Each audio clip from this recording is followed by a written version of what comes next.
بسم اللہ الرحمن الرحیم۔ السلام علیکم معزز طلباء کرام، آپ سب کیسے ہیں؟ آج ہم تفسیر بیضاوی کے سبق نمبر 66 کو پڑھیں گے۔ آج کے ہمارے سبق کا عنوان ہے ضالین سے مراد۔ آج کے ہمارے سبق کی عبارت والضلال العدول عن الطریق السوی سے شروع ہوتی ہے۔ آئیے سب سے پہلے عبارت پڑھ کے اس کا ترجمہ کرتے ہیں، اس کے بعد اس کی وضاحت کی طرف بڑھتے ہیں۔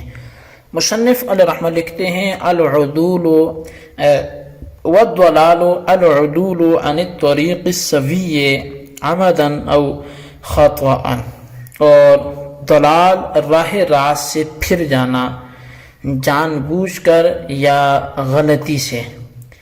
وَلَهُ أَرْضٌ عَرِيضٌ وَالتَّفَاوُتُ مَا بَيْنَ أَدْنَاهُ وَأَقْصَاهُ كَثِيرٌ، اور ضلالت کے لیے، گمراہی کے لیے ایک کشادہ میدان ہے، اس کے اعلیٰ درجہ اور ادنی درجہ کے درمیان بڑا فرق ہے۔ قیل المغضوب علیہم الیہود لقولہ تعالی فیہم من لعنہ اللہ وغضب علیہ، اور کہا گیا ہے کہ مغضوب علیہم سے مراد یہود ہیں، کیونکہ اللہ تعالیٰ نے ان کے بارے میں ہی ارشاد فرمایا کہ وہ ہیں کہ جن پر اللہ نے لعنت فرمائی اور ان پر غضب فرمایا۔ والضالین النصارى، اور کہا گیا ہے کہ ضالین سے مراد نصارہ ہیں، لقولہ تعالی قد ضلوا من قبل واضلوا کثیرا، کیونکہ ان کے حق میں فرمایا کہ وہ اس سے قبل گمراہ ہوئے اور کثیر کو انہوں نے گمراہ کر دیا۔ وقد روی مرفوعا ویتجہ ان یقال المغضوب علیہم العصاة والضالین الجاہلون باللہ، اور فرمایا کہ ایک مرفوع روایت بھی اس کی تائید میں ہے، اور زیادہ بہتر یہ ہے کہ یوں کہا جائے کہ مغضوب علیہم سے نافرمان اور ضالین سے وہ لوگ مراد ہیں جو خدا کی معرفت سے جاہل ہیں۔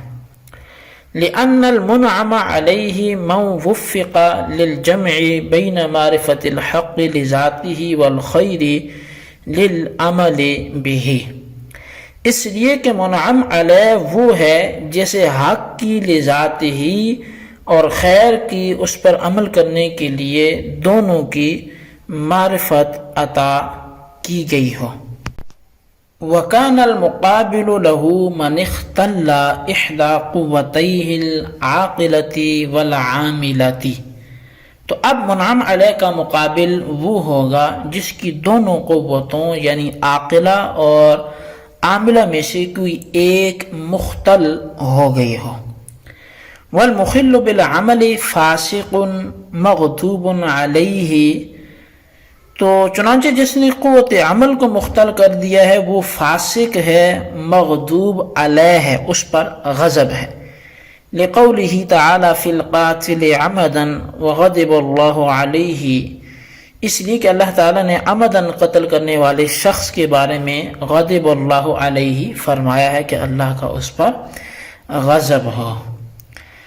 والمخل بالعقل جاہل ضال لقولہ فماذا بعد الحق الا الضلال، اور قوت عاقلہ کو مختل کرنے والا جاہل و گمراہ ہے، کیونکہ اللہ تعالیٰ نے فماذا بعد الحق الا الضلال فرمایا ہے۔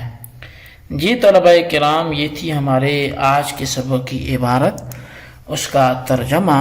آئیے اب اس کی وضاحت جتنی ہو سکتی ہے کرتے ہیں، مزید اس کو آئندہ سبق میں لے جائیں گے۔ والضلال والعدول سے ضلال کے معنی اور مغضوب علیہم اور ضالین کی مراد پر گفتگو فرما رہے ہیں۔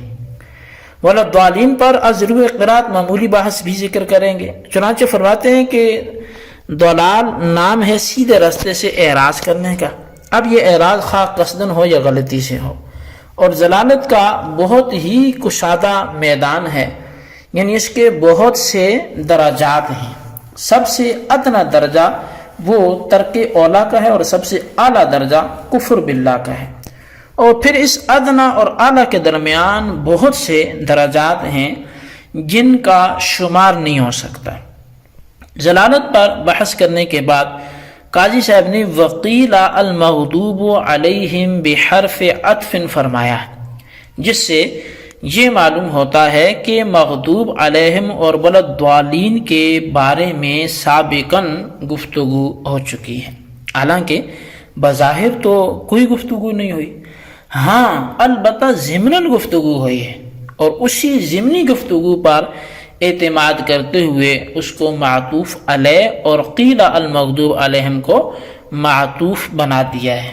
اب دیکھنا یہ ہے کہ ما سبق میں یعنی گزشتہ اسباق میں ضمناً کیا گفتگو ہوئی ہے، تو غور کرنے سے یہ معلوم ہوتا ہے کہ المغضوب علیہم اور الضالین سے کافرین مراد ہیں، کیونکہ منعم علیہم کی تفسیر مومنین کے ساتھ کی گئی اور مغضوب علیہم اور الضالین اس کے مقابلے میں واقع ہیں اور اس کی ضد ہے، لہذا مغضوب علیہم اور ضالین سے مراد غیر مومنین یعنی کافر ہوں گے۔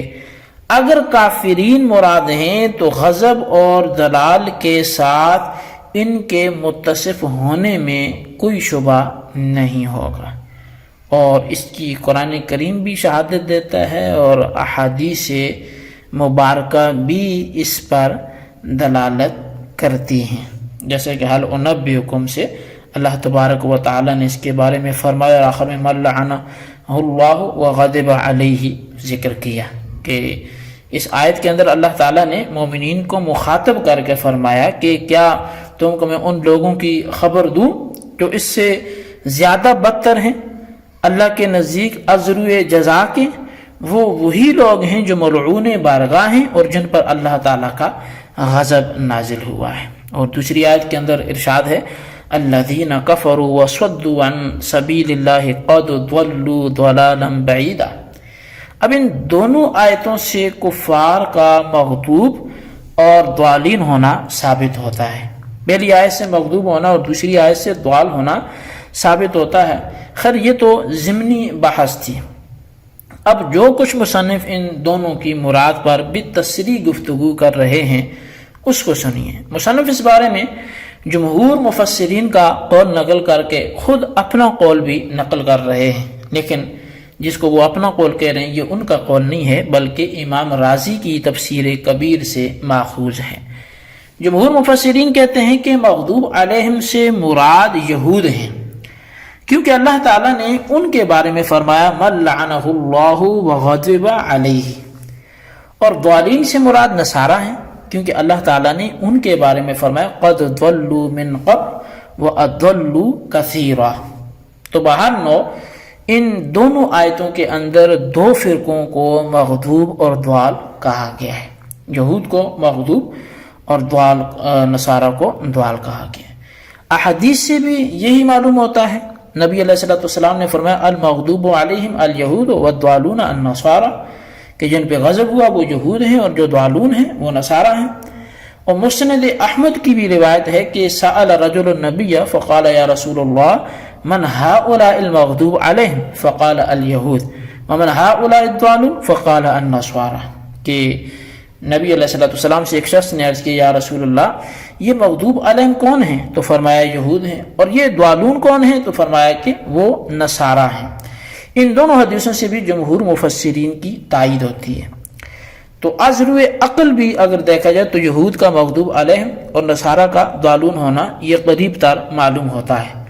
نصارہ کا ضالون ہونا تو اس لیے کہ ان میں اکثر جاہل تھے اور ان کے اعتقادات درست نہ تھے، اور یہود کا مغضوب ہونا اس لیے کہ سب سے زیادہ مومنین سے عداوت رکھنے والے یہی لوگ تھے، نیز یہ اپنے اقوال و افعال میں سب سے زیادہ سرکشی انہی لوگوں نے کی، فعل کے اعتبار سے زیادتی تو اس طریقہ پر کی کہ اپنے انبیاء اور مقتدیان ملت کی گردنوں کو طے کی نظر کر دیا اور اپنی متبرک کتاب تورات کو محرف کر کے چھوڑا، اور یوم سبت میں باوجود سخت ممانعت کے ان لوگوں نے زیادتی سے کام لیا۔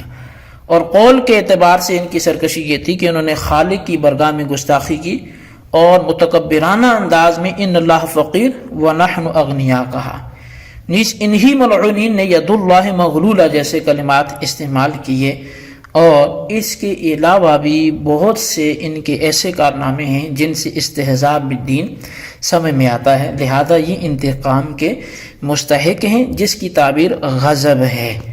تو جی طلبہ کرام، یہ تھی ہمارے آج کے سبق کی عبارت، اس کا ترجمہ۔ اب اس کو اچھی طرح سمجھیں، اس کے خلاصے کو آپ ضرور اپنے رجسٹر پر لکھیں، اور بالخصوص جو ہے وہ ان سوالات کے جوابات دیں۔ سوال نمبر 1 یہ ہے کہ ضلالت کا معنی کیا ہے، اور ضالین سے کیا مراد ہے، اور مغضوب سے کیا مراد ہے؟ قرآن و حدیث کی روشنی میں شواہد تحریر کریں۔ اللہ تبارک و تعالیٰ سے دعا جو کچھ ہم نے پڑھا سنوں سے یاد رکھنے کی توفیق نصیب فرمائے۔ آمین بجاہ النبی الامین صلی اللہ علیہ وسلم۔